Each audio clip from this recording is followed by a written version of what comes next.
Hello everyone, स्वागत है बच्चों आप सभी लोगों का एसिड बेस एंड सॉल्ट इस चैप्टर में, जिसमें हम लोग आज एमसीक्यू करने वाले हैं। इससे पिछला वाला जो केमिस्ट्री का चैप्टर था, मेटल नॉन मेटल भी हम लोग कर चुके हैं, केमिकल रिएक्शन एंड इक्वेशन भी हम लोग कर चुके हैं। आप किसका इंतजार कर रहे हो भाई? किसका इंतजार है? किसका है ये तुमको इंतजार? हम है ना। हमने मैथ्स के भी, एसएसटी के भी, assertion reason, case based study, MCQs सारे के सारे अपलोड कर दिए हैं। वन शॉट्स भी अपलोड कर दिए हैं, प्लेलिस्ट सेक्शन जाकर के देखो। फिलहाल तो इस चैप्टर में बात करने वाले हैं एमसीक्यू, तो चलिए एमसीक्यू शुरू करते हैं। हेलो बच्चों, तो कैसे हैं आप लोग? उम्मीद करता हूँ आप बढ़िया होंगे, मस्त होंगे। तो चलिए इस वीडियो के अंदर हम देखने वाले हैं एसिड बेस एंड सॉल्ट्स के ऊपर जो कॉम्पिटेंसी बेस्ड क्वेश्चन है, यानी एमसीक्यू क्वेश्चंस हम देखने वाले हैं। क्लियर है? चलिए शुरू करते हैं। पहला क्वेश्चन आपके सामने आता है, क्या कहता है? Baking soda is a mixture of. Baking soda mixture है, किसका मिक्सचर है? किसका मिक्सचर होता है बेटा? NaHCO3 plus tartaric acid. देखो कहाँ प्रेजेंट है ये, सोडियम कार्बोनेट और एसिटिक एसिड नहीं होता, ये नहीं है। दूसरा सोडियम कार्बोनेट टार्टरिक एसिड, ये भी नहीं है। तीसरा sodium hydrogen carbonate and tartaric acid, तो ये वाला सही हो गया, तो आंसर अपना सी हो जाएगा। क्लियर है? आया समझ में? चलिए अगले क्वेश्चन की तरफ चलते हैं। अगला क्वेश्चन क्या कह रहा है? When a small amount of acid is added to water. जब स्मॉल अमाउंट ऑफ एसिड को हम ऐड कर रहे हैं, किसके अंदर? वाटर के अंदर, तो फिनोमिना क्या होगा? डाइल्यूशन होगा? हाँ होगा। न्यूट्रलाइजेशन होगा? स्मॉल एसिड मिला रहे हैं वाटर के अंदर, न्यूट्रलाइजेशन नहीं होता, एसिड बेस से होता है न्यूट्रलाइजेशन। तीसरा फॉर्मेशन ऑफ H3O पॉजिटिव बनेगा, भाई फॉर्मेशन होगा। साल्ट फॉर्मेशन होगा क्या? साल्ट फॉर्मेशन कब होता है? जब एसिड और बेस आपस में रिएक्ट करते हैं तब साल्ट बनता है, तो ये वाला भी नहीं होगा। तो ए और सी जिसके अंदर है वो करेक्ट है, यानी ऑप्शन ए जो है वो करेक्ट हो जाएगा। क्लियर है? चलिए आगे बढ़ते हैं, अगला क्वेश्चन देखते हैं। अगला क्वेश्चन क्या है? What happens when a solution of an acid is mixed with a solution of a base in test tube. यदि टेस्ट ट्यूब के अंदर एसिड के सॉल्यूशन को हम मिक्स कर रहे हैं, किसके साथ? बेस के सॉल्यूशन के साथ, तो क्या होगा? पहला, temperature of the solution decreases. नहीं भाई, एसिड बेस रिएक्शन क्या होती है? एक्सोथर्मिक होती है, तो हीट रिलीज होगी, तो temperature of the solution increases, ये होगा। Next, temperature of the solution remains the same, ये नहीं होगा। साल्ट फॉर्मेशन टेक प्लेस, हाँ साल्ट बनेगा, लेकिन एसिड और बेस मिक्स तो हो रहे हैं, लेकिन साल्ट कुछ ना कुछ बनेगा, ऐसा कह सकते हैं, लेकिन ऐसा कोई फिक्स भी नहीं है। तो आंसर इसका क्या हो जाएगा? डी हो जाएगा, क्योंकि दूसरा और चौथा होगा, क्योंकि साल्ट भी बनेगा और टेम्परेचर जो है वो भी इंक्रीज होगा। क्लियर है? चलिए आगे बढ़ते हैं। अगला क्वेश्चन क्या कह रहा है? When hydrogen chloride gas is prepared. जब हाइड्रोजन क्लोराइड गैस को प्रिपेयर करा जाता है on humid day, the gas is usually passed through the guard tube. Guard tube के थ्रू पास करी जाती है। इसके अंदर क्या होता है? कैल्शियम क्लोराइड होता है। तो रोल क्या होता है कैल्शियम क्लोराइड का गार्ड ट्यूब में, ये हमें बताना है। क्या होगा? एब्जॉर्ब द इवोल्व्ड गैस, ऐसा नहीं होता। दूसरा, मॉइस्चर द गैस, गैस को मॉइस्चर करेगा, नहीं भाई। तीसरा, absorb moisture from the gas, ये सही है। क्यों? ताकि वो कैल्शियम क्लोराइड क्या करे? मॉइस्चर को एब्जॉर्ब कर ले गैस से, ठीक है, इसलिए हम यूज करते हैं कैल्शियम क्लोराइड का। लास्ट वाला भी गलत है, absorb Cl negative ion from the evolved gas, ऐसा भी नहीं है। तो आंसर इसका सी हो जाएगा। क्या हो जाएगा? सी हो जाएगा। ठीक है बच्चों, चलो अगले क्वेश्चन की तरफ चलते हैं। अगला क्वेश्चन क्या है? अगला क्वेश्चन है, which of the following salt does not contain water of crystallization. इनमें से कौन सा जो सॉल्ट है वो वाटर ऑफ क्रिस्टलाइजेशन नहीं रखता है? ठीक है, पहले वाला ब्लू विट्रोल यानी कॉपर सल्फेट का सॉल्यूशन कितने 5H2 रखता है, तो वाटर ऑफ क्रिस्टलाइजेशन है इसके पास। बेकिंग सोडा के पास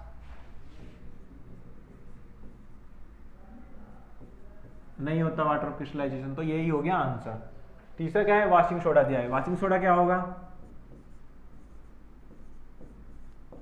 Na2CO3.10H2, इसके पास भी वाटर ऑफ क्रिस्टलाइजेशन प्रेजेंट है। जिप्सम, इसके पास भी वाटर ऑफ क्रिस्टलाइजेशन प्रेजेंट है, CaSO4.2H2O, तो वाटर ऑफ क्रिस्टलाइजेशन इसके पास भी है, इसके पास भी है, इसके पास भी है। तो बेकिंग सोडा है जिसके पास वाटर ऑफ क्रिस्टलाइजेशन नहीं है, तो आंसर इसका बी हो जाएगा। क्लियर है? चलिए अगले क्वेश्चन की तरफ चलते हैं। अगला क्वेश्चन क्या कहता है? In terms of acidic strength which one of the following is in the correct increasing order. Water से ज्यादा एसिटिक एसिड की होगी और उसके बाद HCl की होगी। ये क्या हो गया, सही ऑर्डर हो गया, क्योंकि वाटर क्या है, न्यूट्रल होता है। एसिटिक एसिड क्या है, वीक बेस है, वीक बेस कह रहा हूं, वीक एसिड है। क्या है, वीक एसिड है। और हाइड्रोक्लोरिक एसिड क्या है, स्ट्रॉन्ग एसिड है। ठीक है, दूसरे वाले में वाटर से ज्यादा हाइड्रोक्लोरिक एसिड, लेकिन हाइड्रोक्लोरिक से ज्यादा एसिटिक एसिड। एसिटिक एसिड तो वीक एसिड है, ये गलती हो गया। यहाँ पे एसिटिक एसिड से ज्यादा वाटर, वाटर क्या है, न्यूट्रल है, तो एसिटिक एसिड से ज्यादा कैसे हो सकती है उसकी एसिडिक स्ट्रेंथ, ये वाला इसलिए गलती है। लास्ट वाला हाइड्रोक्लोरिक एसिड से ज्यादा वाटर, भाई हाइड्रोक्लोरिक तो स्ट्रॉन्ग एसिड है लेकिन वाटर क्या है, न्यूट्रल है, तो वाटर की ज्यादा एसिडिक स्ट्रेंथ कैसे हो सकती है, तो ये वाला भी गलती है। तो ऑप्शन जो है यहाँ पे ए वाला सही है, तो आंसर अपना ए हो जाएगा। क्लियर, चलिए अगले क्वेश्चन की तरफ चलते हैं। अगला क्वेश्चन क्या कहता है कि what is formed when zinc react with sodium hydroxide. Zinc जो है किसके साथ रिएक्ट कर रहा है, सोडियम हाइड्रोक्साइड यानी NaOH के साथ रिएक्ट कर रहा है, तो क्या बनेगा। ठीक है, यहां पे बनता है सोडियम जिंकेट यानी Na2ZnO2, सोडियम जिंकेट बनेगा और साथ ही साथ H2 गैस जो है वो रिलीज होगी। ठीक है, सोडियम जिंकेट बनेगा और H2 गैस जो है रिलीज होगी, यानी सोडियम जिंकेट और हाइड्रोजन गैस रिलीज होगी, इसे बोलते हैं सोडियम जिंकेट।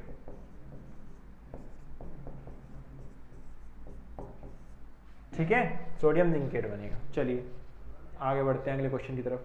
अगला क्वेश्चन क्या कहता है, tomato is a natural source of which acid. कौन सा एसिड होता है टोमेटो में, एसिटिक एसिड नहीं, एसिटिक एसिड नहीं होता, टार्ट्रिक एसिड भी नहीं होता, सिट्रिक एसिड जनरली लेमन्स में पाया जाता है, तो क्या होगा, ऑक्सैलिक एसिड प्रेजेंट होता है किसके अंदर, टोमेटो के अंदर, तो आंसर इसका डी हो जाएगा। क्लियर है, ऑक्सैलिक एसिड प्रेजेंट होता है टोमेटो के अंदर। ठीक है बच्चों, चलो अगले क्वेश्चन की तरफ चलते हैं।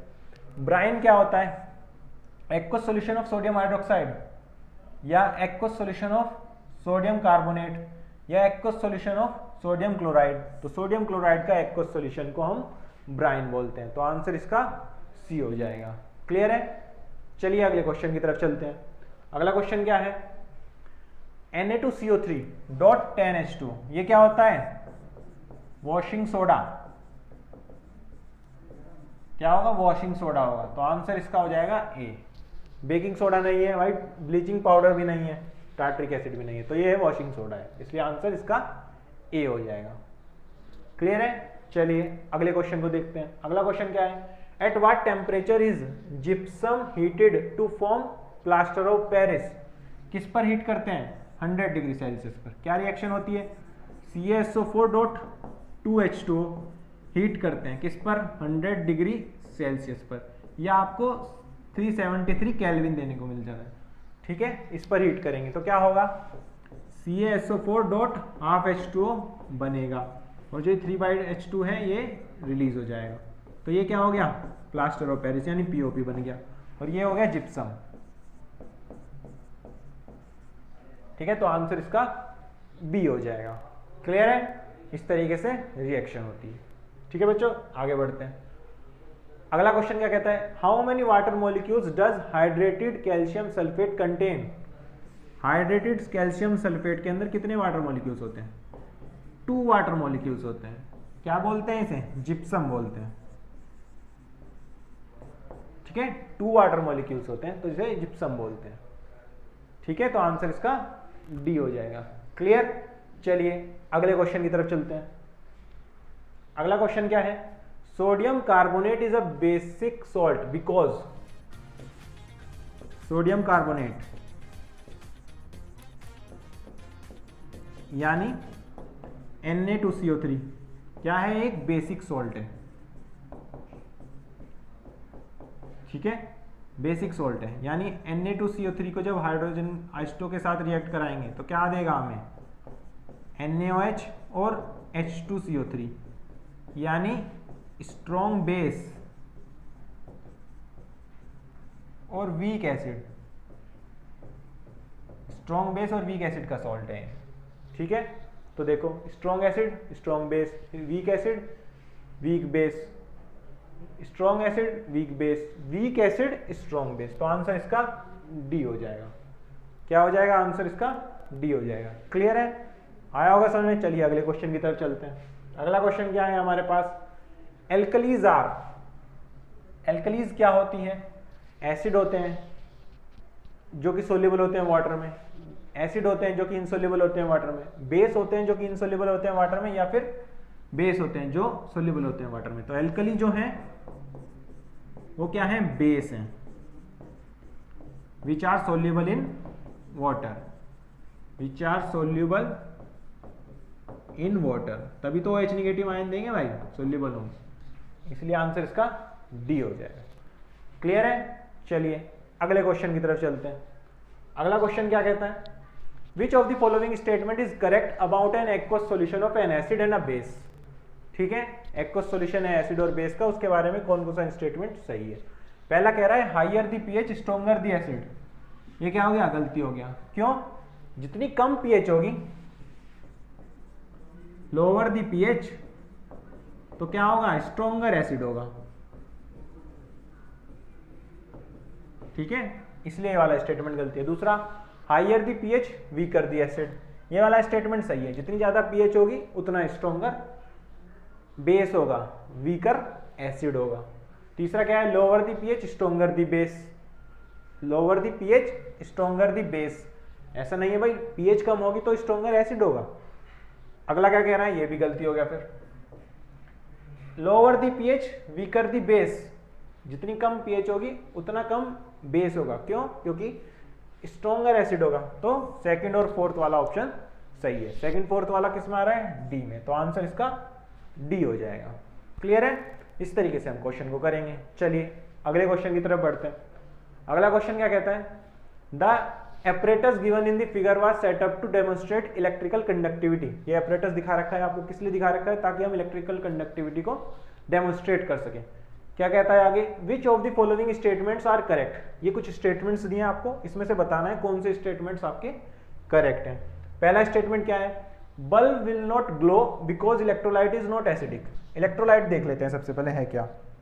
यहाँ पे इलेक्ट्रोलाइट दे रखा है डाइल्यूट HCl, भाई स्ट्रॉन्ग एसिड है ये तो यदि स्ट्रॉन्ग एसिड है तो ये तो भाई कंडक्ट कराएगा इलेक्ट्रिसिटी, तो ये वाला नहीं है। दूसरा, bulb with glow because HCl is a strong acid and furnish ions for conduction, ये वाला स्टेटमेंट बिल्कुल सही है। क्या? बल्ब जलेगा, क्यों? H पॉजिटिव आयन देगा ना ये HCl, तो इलेक्ट्रिसिटी कंडक्ट हो जाएगी और बल्ब जो है अपना जल जाएगा। तीसरा क्या है? Bulb will not glow because circuit is incomplete, circuit incomplete है, कहीं भी इनकम्प्लीट नहीं है, सर्किट पूरा अच्छे से कवर है, पूरा बना हुआ है, तो ये रीजन नहीं होगा। ये वाला भी ऑप्शन गलती हो गया। अगला क्या है? Bulb will not glow because it depends upon the type of electrolytic solution, ऐसा भी नहीं है भाई। HCl ले रहा है, वो साफ साफ कह रहा है HCl ले रहा है, इसका मतलब H पॉजिटिव आयन रिलीज होगा, रिलीज होगा तो इलेक्ट्रिसिटी कंडक्ट हो जाएगी, उसके थ्रू कंडक्ट हो जाएगी, तो हमारे पास बल्ब जलेगा। तो आंसर इसका हो जाएगा ओनली सेकंड वाला ऑप्शन करेक्ट है, तो आंसर इसका हो जाएगा सी। आया समझ में? क्लियर हो गया होगा। चलिए आगे बढ़ते हैं, अगले क्वेश्चन की तरफ चलते हैं। अगला क्वेश्चन है lime water reacts with chlorine to give, मतलब CaOH का होल ट्वाइस रिएक्ट कर रहा है किसके साथ? क्लोरीन के साथ। क्या बनाने के लिए? CaOCl2। होता क्या है ये? Bleaching powder. ठीक है, ब्लीचिंग पाउडर बनाने के लिए। तो आंसर क्या हो गया? ए हो गया। ये हो गया? ए हो गया आंसर। चलिए आगे बढ़ते हैं अगले क्वेश्चन की तरफ। अगला क्वेश्चन क्या कह रहा है? Nettle sting is a natural source of which acid. Nettle sting में कौन सा एसिड होता है? मिथेनोइक एसिड होता है, लैक्टिक एसिड होता है, नहीं ये नहीं होता। सिट्रिक एसिड लेमन्स में होता है, टार्ट्रिक एसिड भी नहीं होता, तो मिथेनोइक एसिड होता है। तो आंसर इसका ए हो जाएगा। क्या हो जाएगा? ए इसका करेक्ट आंसर हो जाएगा। क्लियर है? चलिए आगे बढ़ते हैं। अगला क्वेश्चन क्या है कि टूट enamel is made up of. टूट इनेमल जो है वो किस चीज से बना है? कैल्शियम फोस्फेट से बना है, कैल्शियम कार्बोनेट से बना है, या फिर कैल्शियम ऑक्साइड से, या फिर पोटेशियम से। किससे बना है वो? कैल्शियम फोस्फेट से बना है। तो आंसर आपका हो जाएगा ए हो जाएगा। क्या हो जाएगा? ए हो जाएगा। क्लियर है? चलिए आगे बढ़ते हैं। अगला क्वेश्चन क्या है? What is the pH range of our body. हमारी बॉडी की पीएच रेंज क्या है? लगभग 7 से 7.8 के बीच में। अब ऑप्शन देखो कौन सा सही है? पहले वाला ही सही है, बाकी में 7 से 7.8 नहीं, 7 से 8.4, 7.2 से 8, 7.2 से 8.4। तो आंसर जो आपका होगा वो ए होगा केवल। क्या हो जाएगा आंसर? ए हो जाएगा। क्लियर? चलिए आगे बढ़ते हैं अगले क्वेश्चन की तरफ। अगला क्वेश्चन क्या कहता है? Rain is called acid rain. Rain को हम एसिड रेन कहेंगे, कब कहेंगे? जब उसकी पीएच कितनी हो जाए? 5.6 से कम हो जाएगी। किससे कम हो जाएगी? 5.6 से। पहला वाला ऑप्शन क्या है? पीएच फॉल्स बिलो 7, नहीं। दूसरा पीएच फॉल्स बिलो 6, तीसरा पीएच फॉल्स बिलो 5.6, तो ये आंसर सही हो गया। पीएच इज अबव 7, 7 से ऊपर है तो भाई बेसिक हो गया वो, तो एसिड रेन कहाँ से कह दोगे? ये वाला तो बिल्कुल ही ऑप्शन गलती है, तो आपका आंसर सी हो जाएगा। क्या हो जाएगा? सी आपका करेक्ट आंसर हो जाएगा एसिड रेन के लिए। ठीक है, अगले क्वेश्चन की तरफ चलते हैं। अगला क्वेश्चन है सोडियम हाइड्रोक्साइड। सोडियम हाइड्रोक्साइड यानी NaOH क्या है?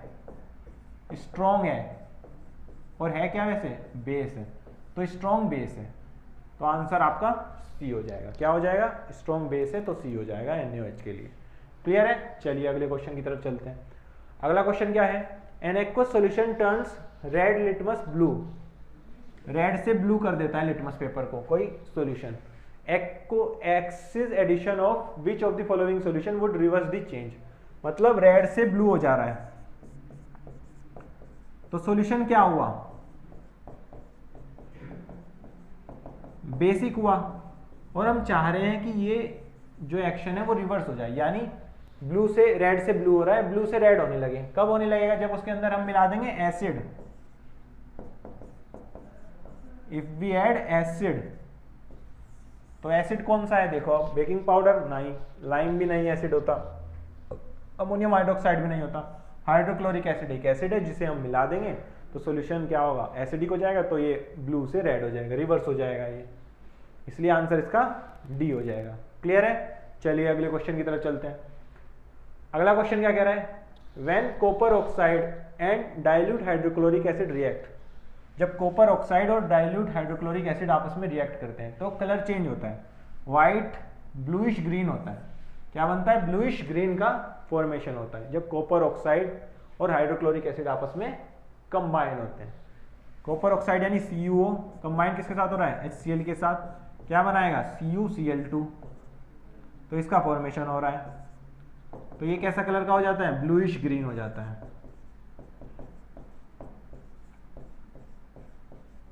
क्या हो जाता है? ब्लूइश ग्रीन हो जाता है, तो आंसर इसका बी हो जाएगा। क्लियर है? चलिए अगले क्वेश्चन की तरफ चलते हैं। अगला क्वेश्चन क्या है? Sodium hydroxide is used.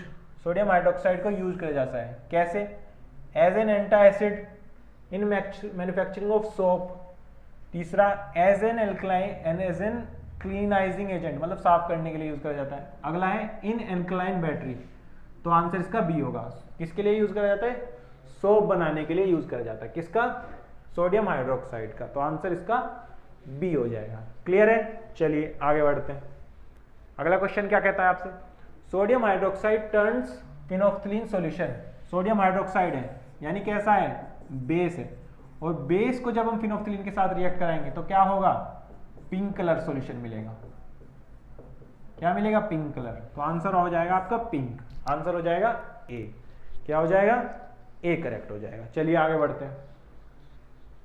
अगला क्वेश्चन क्या कहता है? Chemical formula of washing soda. Washing soda का केमिकल फॉर्मूला क्या होता है? भाई सबको पता है, Na2CO3.10H2O, तो आंसर आपका हो जाएगा डी। क्या हो जाएगा? आंसर आपका डी हो जाएगा। क्लियर है? चलिए अगले क्वेश्चन की तरफ चलते हैं। अगला क्वेश्चन क्या है? एन एक्वस सॉल्यूशन ए। कोई एक्वस सॉल्यूशन ए है, वो फिनोफ्थलीन इंडिकेटर यूज करने पे पिंक हो जा रहा है। क्या हो जा रहा है? पिंक हो जा रहा है। On addition of aqueous solution B to A, यदि बी को मिलाएं हम ए में, तो पिंक कलर जो है वो डिसअपेयर, गायब हो जाता है। तो the following statement is true for solution A, और बी के लिए ट्रू होगा। क्या होगा? जो ए है वो स्ट्रांगली बेसिक है, बी इज वीक बेस, ये हो सकता है, या फिर A is strongly acidic, B is a weak acid. तीसरा, A has pH greater than 7। हाँ ये बात सही है, ए की पीएच 7 से ज्यादा है तभी तो वो पिंक हो जा रहा है फिनोफ्थलीन में, लेकिन यदि बी मिला दे हम ए में तो वो 7 से कम हो जा रही है पीएच। इसका मतलब आंसर जो है इसका सी हो जाएगा। क्या हो जाएगा? सी हो जाएगा आंसर। क्लियर? चलिए आगे बढ़ते हैं। तो आई होप आपको कंपिटेंसी बेस्ड क्वेश्चन जितने भी थे उसके ऊपर जितने भी हमने एमसीक्यू करे हैं वो आपको अच्छे से क्लियर हो गए होंगे। ठीक है बच्चा, तो इस वीडियो में बस इतना ही, मिलेंगे अगली वीडियो में। तो तब तक के लिए अपना ध्यान रखें और अच्छे से पढ़ते रहें। Thank you very much. So finally I hope आप लोगों को एमसीक्यू क्वेश्चंस को किस तरीके से अप्रोच करना है ये भी समझ में आ गया होगा और अब तैयार हो चुके हो आप सभी लोग इसके असर्शन रीजन क्वेश्चंस करने के लिए, क्योंकि नेक्स्ट वीडियो इसकी होने वाली है असर्शन रीजन। अपलोड हो चुकी है, प्लेलिस्ट वाले सेक्शन में जाइए और वहां पर जाकर के देखिए। और एमसीक्यू, असर्शन रीजन और केस बेस्ड स्टडीज अगर आपको और भी सब्जेक्ट्स के करने हैं, मैथ्स के करने हैं, एसएसटी के करने हैं, तो उनकी भी प्लेलिस्ट हम लोगों ने ऑलरेडी अपलोड कर रखी है। प्लेलिस्ट वाले सेक्शन में जाइए या फिर डिस्क्रिप्शन में जाइए, वहां पर हम लोगों ने दे रखा है। तो चलिए बच्चों, मिलता हूं आप सभी लोगों से नेक्स्ट असर्शन रीजन वाली वीडियो में।